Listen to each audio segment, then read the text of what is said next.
Obrigado. Professor Clóvis Nunes. O senhor falou que Allan Kardec era maçom, ou foi maçom. Pergunto, como pode um espírito tão evoluído fazer parte da maçonaria, onde sabemos que ali estão os espíritos mais rudimentares, materialistas, egoístas, ateus, etc.? A pergunta demonstra um desconhecimento total da maçonaria. Primeiro passo, primeiro desconhecimento absurdo. Ninguém entra na maçonaria se for ateu.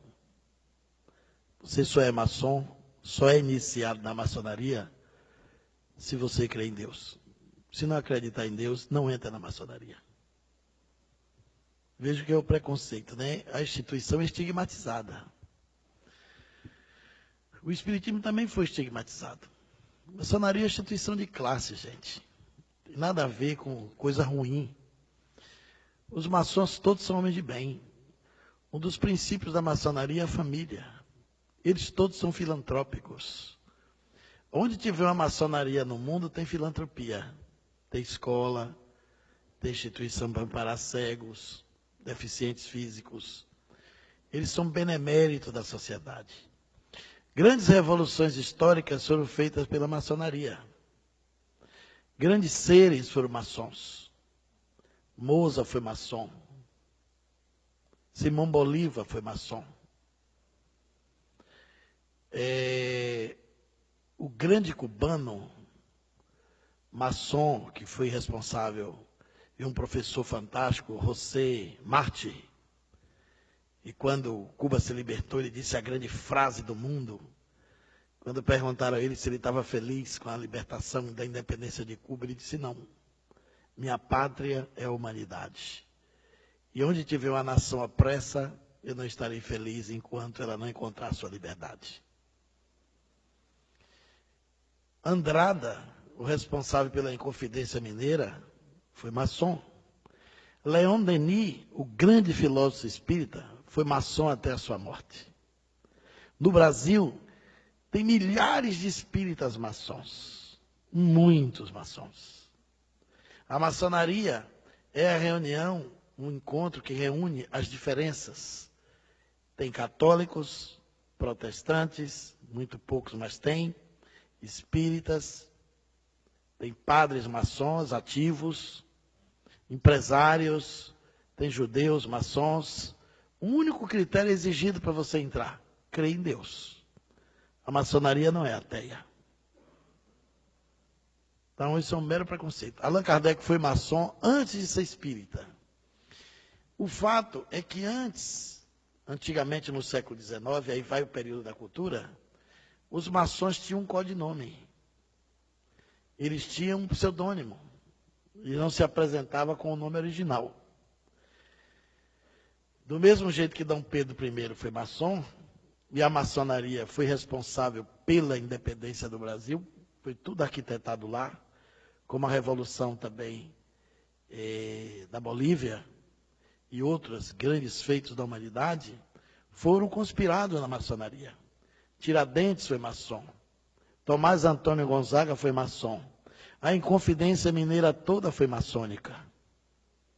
Então tem muitas coisas maravilhosas da maçonaria. E o grau 9º da maçonaria é um grau esotérico, onde se tem muito de espiritualidade. Eu não sou maçom, mas conheço a instituição. E fui numa loja maçônica em Curitiba, convidado para uma palestra. Uma loja belíssima, onde eu vi um dos poemas mais incríveis, em uma mesa de granito preto, e uma luz em cima, as letras cravadas no granito, embaixo o relevo, branco, e uma caveira perfeita, quase polida, belíssima. Tem gente que não acha beleza na caveira, mas essa era bonita. E na frente da caveira tinha um verso, e você lia assim: ó mortal que aqui me vês, nesse estado em que hoje estou, eu já fui como tu és, um dia serás como hoje sou. todo maçom tem o seu túmulo antecipado, devidamente cadastrado, para saber onde vai ser sepultado. Eles acreditam na vida após a morte. Eles chamam de Grande Oriente Eterno. É claro que é uma instituição toda simbólica. A maçonaria foi a guardiã do conhecimento humano na época que você não tinha como se libertar das opressões, não tinha direitos. Ela foi a instituição que guardou direitos, que garantiu a defesa das pátrias, os direitos civis, garantiu muita coisa útil. Então eu sei que a pessoa está no senso comum da maçonaria, que pensa que lá tem um bode preto, que eles fazem culto ao demônio. Também já pensaram isso no Espiritismo. Ainda tem gente que pensa hoje em dia. Então, é importante conhecer isso. A pergunta, de qualquer forma, revela a necessidade de conhecer. Quando Allan Kardec se tornou espírita, ele ficou sendo um maçom adormecido. Porque não existe ex-maçom. Você, quando não passa a frequentar, você é chamado de maçom adormecido. Eu estudei, durante 6 anos, fenômenos paranormais dentro da ordem maçônica. Tem muitos fenômenos lá. Que é uma instituição milenária e guarda muita coisa interessante. E é uma instituição benemérita, que merece todo o nosso respeito, nosso aplauso e consideração. Claro que tem os maus maçons, mas também tem os maus cristãos, tem os maus espíritas, tem os maus padres, né? Tem os maus profissionais, tem os maus médicos, tem os maus advogados. Isso não macula a instituição. É um crime da estrutura humana. É um defeito humano que está em todas as posses e em todos os lugares. Então, Allan Kardec foi maçom, frequentou a loja de Leon Denis e os princípios que estão lá na Gênesis, aquelas frases portentosas de Deus, o grande arquiteto do universo, isso é maçônico. A ideia de trabalho, solidariedade e tolerância é maçônico. O princípio, o lábaro da Revolução Francesa, de igualdade, liberdade e fraternidade, é maçônico. Vem da maçonaria. Eles trouxeram e Allan Kardec incorporou. Na Revista Espírita, o espírito de Jacques Demolay se comunica, evocado na Sociedade de Estudos Espíritas de Paris, e sugere que o espiritismo faça uma aliança com a franco-maçonaria francesa e com a maçonaria europeia para expandir a doutrina na divulgação pelo mundo. E essas comunicações de Jacques Demolay, que é um mito da maçonaria, que foi um personagem templário, porque a maçonaria remonta ao tempo dos essênios, é uma instituição, portanto, milenária, trouxe essa abordagem que está na Revista Espírita. Quando eu fui ao Japão pela primeira vez, eu levei um fato paranormal maçônico que aconteceu na estação de Gez, em Paris. Eu pesquisei esse caso na Rua do Lavradio, na Biblioteca Maçônica, no Rio de Janeiro, que é uma das bibliotecas mais ricas do Brasil. São vários andares repletos de livros que estão esgotados, verdadeiras preciosidades do conhecimento literário em língua portuguesa. Só tem livro bom, portentoso. A história de Valdomiro Lorenz, que eu acabei de contar há pouco, eu li na Biblioteca Maçônica, comentava aqui antes da pergunta, Valdomiro Lorenz era maçom. E era espírita, e médium, e professor de Esperanto. E o maior filantropo que tinha na época. E eu descobri nessa biblioteca uma história poderosa. Como eu ia para o Japão pela primeira vez, eu queria chegar com um fato interessante. Entrei na Rua do Lavradio e subi na biblioteca para pesquisar uma outra coisa. Encontrei um fato espetacular. Quando Franklin Roosevelt quis jogar bomba em Hiroshima e Nagasaki, o presidente americano, que era pastor protestante e cristão, pediu o apoio da maçonaria. Porque a maçonaria até hoje tem muita força no mundo. Só no Brasil, o Grande Oriente, que são 2 potências, a Grande Oriente tem mais de 2.300 lojas. Você tem a Grande Loja e tem o Grande Oriente do Brasil, são 2 potências. Aí o Franklin Roosevelt pediu apoio da maçonaria para jogar bomba, porque ele não queria ficar sem lastro, sem suporte.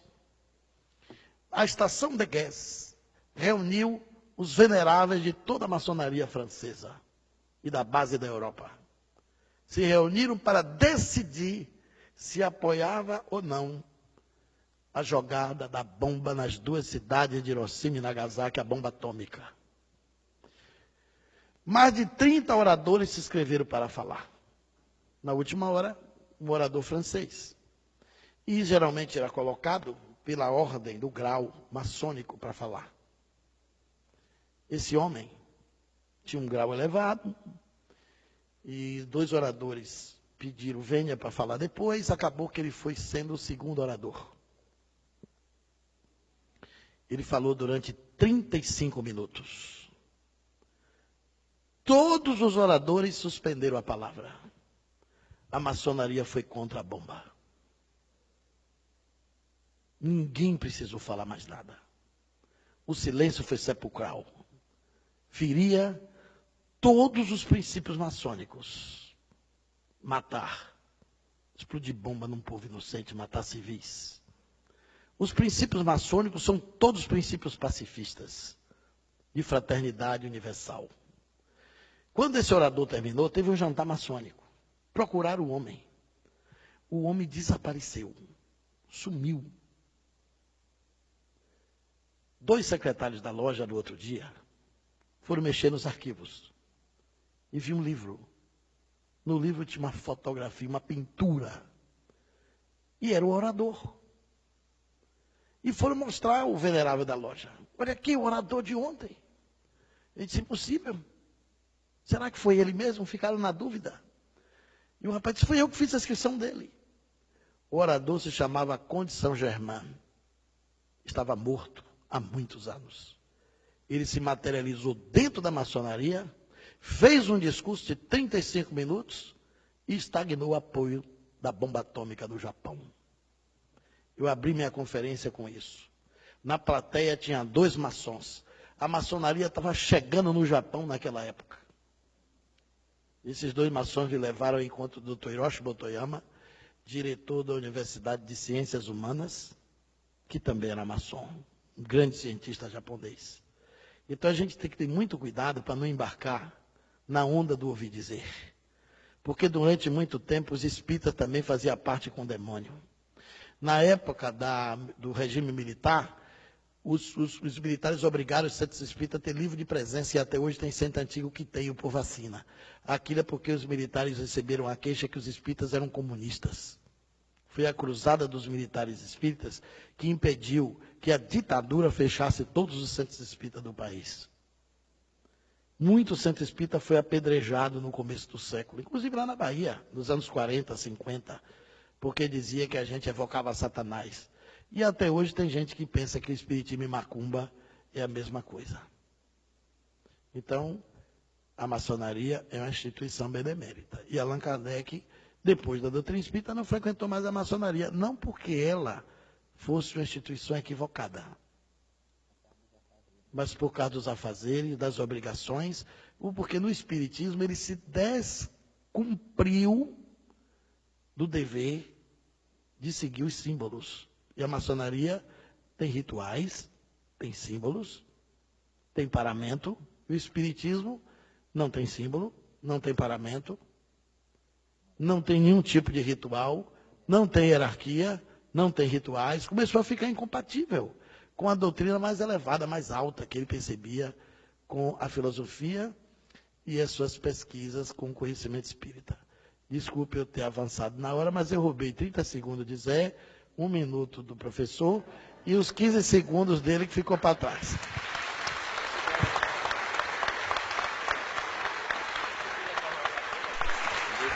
Eu queria só fazer um complemento, porque, isso aqui, olha, não é uma biblioteca ambulante. Olha, gente, meu Deus do céu, olha, até eu estava cansado, passou meu cansaço, porque eu estou aprendendo, né?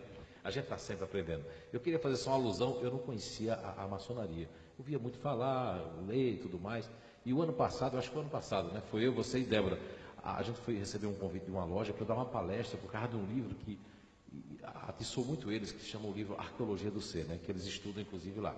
E nós fomos convidados a uma palestra e tudo mais, tinha que ser convidado, foi o pessoal. E eu tinha uma curiosidade muito grande, né? Olha, acreditem que lá eu dei uma das melhores palestras da minha vida, não foi? Foi até eu que sou crítico de mim mesmo, que eu nunca... Foi um negócio fantástico, a energia. Meu, aquilo ali, aquelas pessoas estudando, eles estudam. Eu não vi nem bode preto que me disseram. Não é? Eu não vi ninguém dizendo que tinha que matar uma pessoa, pelo menos por mês, né? Não é? Desencarnar ninguém. Não tem nada disso, é tudo que o professor Cláudio falou e eu me senti muito bem lá.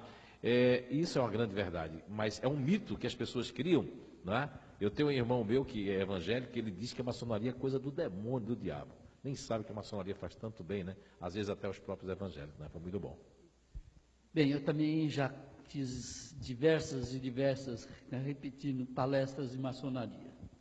Conheci, venho de uma família maçom, meu pai é maçom, fui dirigente de maçonaria no Grande Oriente, e também nunca vi na minha casa nada que fosse bode preto.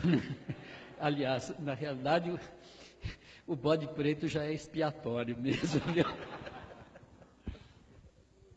Eu não poderia não poderia ser ingrato com a maçonaria. Eu recebi já inúmeros convites na minha vida para ser maçom, mas devido à questão da seriedade que representa, eu convivi 35 anos com um maçom, grau 33, foi diretor de loja. Eles não chamam as esposas dos amigos, eles chamam de cunhadas. Quer dizer, eles são realmente beneméritos, fazem trabalhos maravilhosos, e foi uma das pessoas que eu tive a felicidade de conviver 35 anos, e foi uma das pessoas mais amáveis que eu conheci. Fiz várias conferências na loja dele, e fiquei impressionado, porque quando eu cheguei lá, a primeira coisa que eu vi foi o Aleph hebraico e o Taf, que é uma expressão que está lá em Isaías: eu sou o princípio e o fim, como está no Apocalipse, o Alfa e o Ômega.